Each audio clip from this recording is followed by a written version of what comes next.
Hello, my name is Timothy Fazio, and today I'm here to talk about video games and activism and how they're innately tied together. Um, Now, this video will be split up into two parts. The first part being the activism part, where I go over some of the examples of companies using video games to promote important ideas and some of the great stuff that's come from that.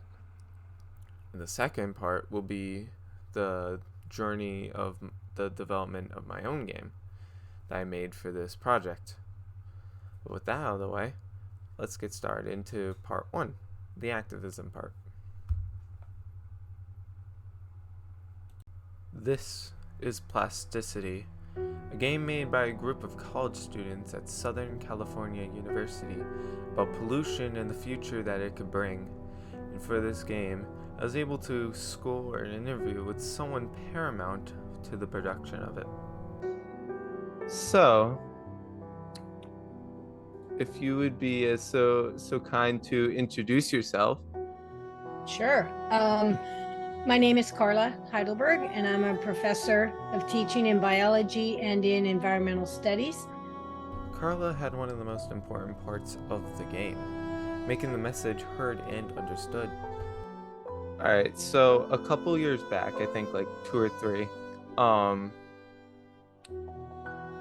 you were involved with the making of Plasticity, and I just wanted to ask you, like, what was your part in that, and like how much did you contribute, and how was it like working Yeah, on it? so a group of students from the gaming, I guess that would be cinematographics and communications, and I can't remember what the third one was, but they were gaming students, and they had self-assembled for a term project to tackle a sustainability themed game that would engage people at an early age about what they defined as important topics. What they wanted, they had all the skills they needed. They had unbelievable skill sets in computer programming, in gaming, in communication. And what they were looking for was a science advisor to meet with them, both individually in the individual. There were probably 20 people on their team. And we met weekly in various portions of the team. And their job was to pitch to me the progress that they had made, to show me what they had done, and to make sure that the science was believable and Yeah. and appropriate. And the game itself also had a significant impact as well on the message that it was trying to spread. How much of an impact do you think it had? Like about like spreading the message of like pollution and Yeah. all that. We used the environmental studies, some of the environmental studies classes, to test the gaming software as they were developing it, to decide if it was an effective use or not. And so for our environmental studies students, it provided them the opportunity to see how science communication can be done in different ways. So I think it had a big impact. They then, Hmm. after they finalized it, they actually went on and they won a national award. Yeah, Uh, yeah. and the game got picked up by um, publisher's not the right word, developer. Yeah. It's very important for games like Plasticity to be made and to be talked about. Gaming is such a big part of entertainment nowadays, and having these messages be spread through them is important for getting that message out. So, that's all I had to talk about for Plasticity. If you like to play the game for yourself, it's free on your computer. And now I'm going to move on to the other game that I'd like to talk about. This is Alba, a wildlife adventure, created by a small team of just 30 people called Ustwo Games. Now, before I get into what the game is about, I'd like to talk about what the game has been able to accomplish after its release. So, in 2022, Ustwo Games released Alba, and with the release of it, they said that they would plant a tree for every copy sold. And about 1 year later, they would reach the monumental goal of 1 million trees planted, which is crazy, at least to me. I'm thinking about it, this is a team of 30 people, a small little indie team, and they managed to get 1 million trees planted, which is crazy. And they're still ongoing with it too. So, personally, Ustwo Games is a important company to me. I mean, I've been playing their games ever since I was little, so it means a lot. It's crazy to see what they've done. Now for the game itself, it's about a young girl, Alba, attempting to stop the destruction of a nature reserve in her grandparents' town. The mayor of this town wants to build a hotel on top of the nature reserve, but through the power of a petition, Alba is trying to stop him. The game itself has a lot of messages about nature and the importance of preserving and protecting it, and, in my opinion, is a really good and fun game. So, that ends part 1, the activism part, and before I get on to part 2, I'd just like to clear something up real quick. It's not going to be the most comprehensive guide to video gaming making.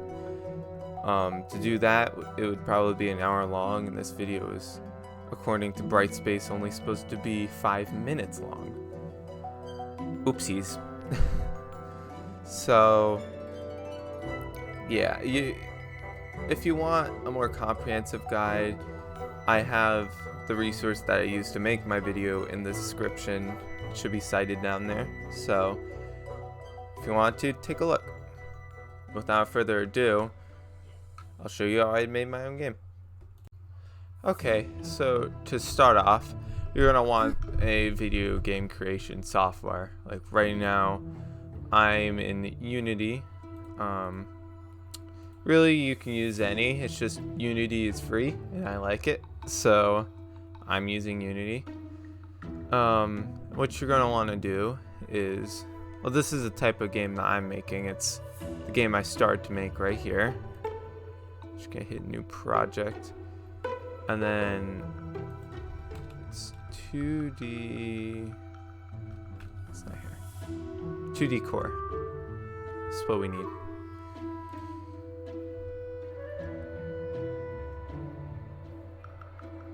And then with that, it should start opening up.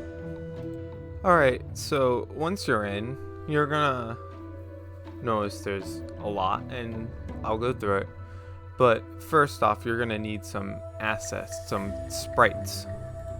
Now, I'm using free sprites that I got from Analog Studios that I found. I'm just gonna throw these in here. I'm actually gonna create a new folder called sprites. I'm just gonna throw these two in here. So first off, we're gonna mess with the player character. What we want to do is we want to change the sprite mode from single to multiple, which will allow us to sprite editor. This allows us to open up the sprite editor. Now with the sprite editor, we can slice it up, which is what we want. Essentially, we single out every single sprite. If I had to guess, let's say, no, say 32. Yep. So as we can see, if I blow, not that much. If I, oh, where'd it go? Blow it up a little much. Slice. You can sort of single out every sprite. If I also make this one 32, then every sprite is on its own little slice, and then we just press slice and apply. Okay, so now next we have to create a prefab. Now, first thing we want to do, drag a little guy out here, and this will create a little create him into the game world. If I can drag on him. So first, we'll just name this guy. Delete that. We'll name him player. We'll give him the tag. Where is it? Player. And important for prefabs, you want to make sure the position is 0, 0. It just makes it easier. Then you want to, let's see, what we want to do is make a little folder for him. So I guess inside the sprites folder, we will create a new folder named player, because the main player, the main character, is going to have a bunch of different like actions associated with it. So we'll drag this into here. A quick little thing we can add is if we go to game view, we can tell this guy is too small. The camera is really too far away. So we can go to the camera and we can change the size from 5 to 1, which makes it a lot more lookable, a lot more viewable. And then we can go to free aspect and change it. Personally, I prefer 16:9 for a pixel game. So now that we have the camera adjusted, we're going to start to actually make a little level that we can walk around in. So we can right click and go to 2D, tile map, or rectangular. This is gonna create a grid. See, this grid is how the tiles would look normally. What we want to do is make it 1.16. I'm changing the wrong thing. What we want to do, oh, it's scale, sorry. Or 0.16. That's too small. There we go. That's what we want. And 0.16. That can change depending on the tile set, but that's the one that mine is using. So for our next move, we want to go to Window, go to 2D, go to Tile Palette. I already have it pulled up. Then we can create new tile palette. We'll name it Forest, because that's what we're doing. Create. And then our palette pile will appear right here. So now what we can do is, once you've sliced sprite sets like you did with the, or like I did with the human, we can drag them over, and then, very important, make a folder for them. Or hold up, cancel, create, make a folder. I've messed up and not made a folder, and it was bad. So you want to make a folder and select it. So now we can essentially just create whatever you want, get creative with the sprites that you have. I don't know. So what I've gotten on now is change this to ground and change this to ground top, essentially making it a higher level than ground. So I can take stuff like this and add stuff on top, and it'll be under the player character. So you can play around with that. And then finally, what we can do for this is add in one for collision objects. We can add in a component,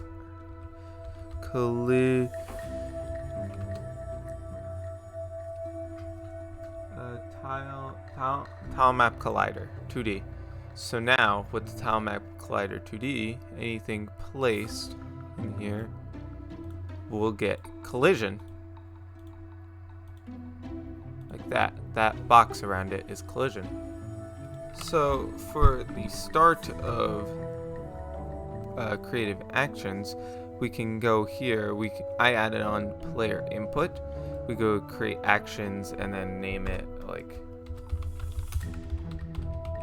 something simple, player inputs. We're going to save it with the player.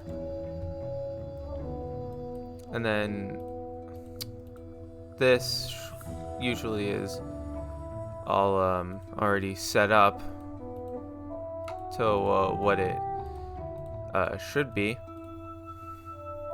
So that's done. So this is the start of the code in Visual Studio Code, and now it's just doing the fun part, the coding part. So I'm gonna do a little bit of coding. I'll cut back to when I'm done. So this is my code that I wrote up for the game, but there's a prevailing issue and I really don't know what it is. The person that I watched to make this used a program that is no longer existent that probably detected this issue. I don't know it, and it kind of leaves me stumped. So I think this is where I'm gonna end it. It's sort of a game. It's the start of one. And plus, if I were to go on, we would be here for another 20-30 minutes. So let's call it here. And maybe one day I'll continue this in the future. So that ends part 2 and the end of this video. So I would like to say thank you so much for watching. Whether you're a student or a teacher or just some random person that finds this on YouTube, thank you. It means a lot. I put a lot of work into this, and to be honest, it's probably the most fun I've had ever doing a school project. So, and I would like to give a very special shout out to Carla Hildenberg for doing an interview with me. That was really cool.